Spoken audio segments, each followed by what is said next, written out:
રાજકોટ જિલ્લાના ઉપલેટા ખાતે મામલતદાર કચેરીમાં વિવિધ દાખલાઓની વન ડે સર્વિસ બની ઇન્ટરનેટ સર્વિસ. વિદ્યાર્થીઓને જુદા જુદા દાખલાઓ લેવા માટે તે જ દિવસે સાંજે બીજી વખત કચેરીએ આવવું પડતું હતું. ત્યારે હાલમાં આ ઉચ્ચ અભ્યાસ માટે એડમિશન પ્રક્રિયા અને વિવિધ સરકારી ભરતી માટે દાખલાઓની યુવાનોને તાત્કાલિક જરૂરિયાત રહેતી હતી. તો મામલતદાર નિખિલ મહેતાએ કચેરી બહારના ફિલ્ડના કામોને કચેરી સમય પહેલાં અને કચેરી સમય બાદ ગોઠવ્યા છે. અનિવાર્ય સંજોગો સિવાય પોતે કચેરી સમયમાં કચેરી ખાતે હાજર રહી તાત્કાલિક દાખલાઓ આપવાની પ્રથા શરૂ કરી છે. નાગરિકોને દાખલાઓમાં સહી થવા માટે અને તૈયાર દાખલાઓ લેવા માટે કચેરીમાં બીજી વખત આવવાની ઝંઝટમાંથી છુટકારો, વહીવટી મર્યાદાઓ અને વહીવટી સૂચિ ઉકેલ લાવવાના મામલતદારના આ નિખિલ મહેતાના નિર્ણયથી નાગરિકો ખુશ થયા છે. શિવાની હિંમતસિંહ પ્રથમ પહેલી વાર મામલતદાર કચેરી EWSનું સર્ટિફિકેટ કઢવા આવ્યો હતો. પહેલાં 10-12 કલાકે નીકળતા હવે આ ફેરી મને 10 મિનિટમાં કાઢી દેવામાં આવ્યો, જેનાથી મામલતદાર કચેરી અને સાહેબનો આભાર. મારું નામ પરમાર વાસુદેવભાઈ છે. હું પહેલી વખત જ જાતિનો દાખલો કાઢવા આવેલો હતો. મને 10 જ મિનિટમાં જાતિનો દાખલો કાઢીને આપ્યો છે. તે બદલ મામલેદાર સાહેબ તથા મામલેદાર કચેરીના સભ્યોના આભાર વ્યક્ત કરું છું.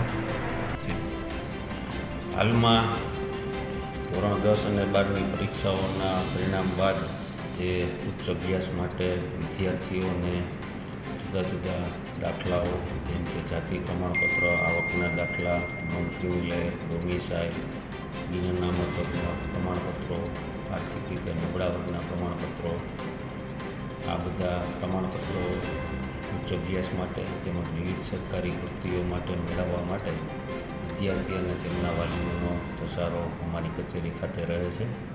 સરકારશ્રી દ્વારા આ બધી સેવાઓનો વન ડે સર્વિસમાં સમાવેશ કરેલ છે, એટલે કે આ બધા પ્રમાણપત્રો એક જ દિવસમાં મળી જાય છે. પણ આવા પ્રમાણપત્રો તૈયાર થઈ અમારી સહીમાં સાંજે આવે અને પછી એમને નાગરિકોને એ પ્રમાણપત્રો મેળવવા માટે સાંજે બીજી વખત કચેરીએ આવવું પડતું હોવાનું અમારા ધ્યાનમાં આવ્યું.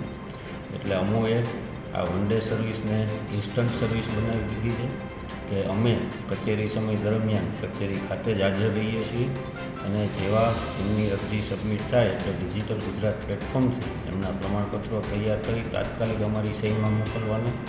ભલે દિવસમાં 25-50 વાર અમારી સહી લેવા માટે આવવું પડે, પણ એ નાગરિકને પહેલી વખત જ્યારે આવે છે ત્યારે જ એને આ પ્રમાણપત્રો મળી જાય એવું અમે આયોજન ગોઠવ્યું છે. અને આના માટે થઈ અમોએ અમારા ફિલ્ડ વર્કના જે કંઈ કામો છે એને કચેરી સમય પહેલાં અથવા કચેરી સમય બાદ રીશેડ્યુલ કરેલ છે. સાહેબ, તમે ઓવરડ્યુ કરો છો?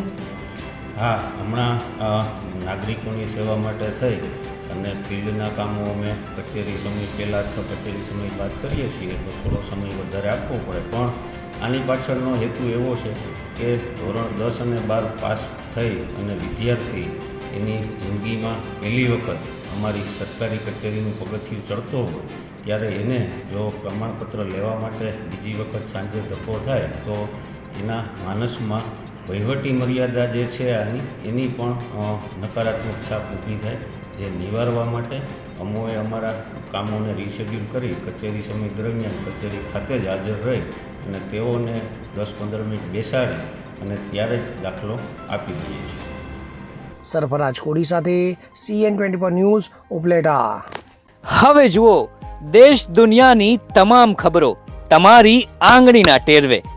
ઉઠાવો મોબાઈલ અને Google Play Store પરથી ડાઉનલોડ કરો અમારી CN24 ન્યૂઝ મોબાઈલ એપ.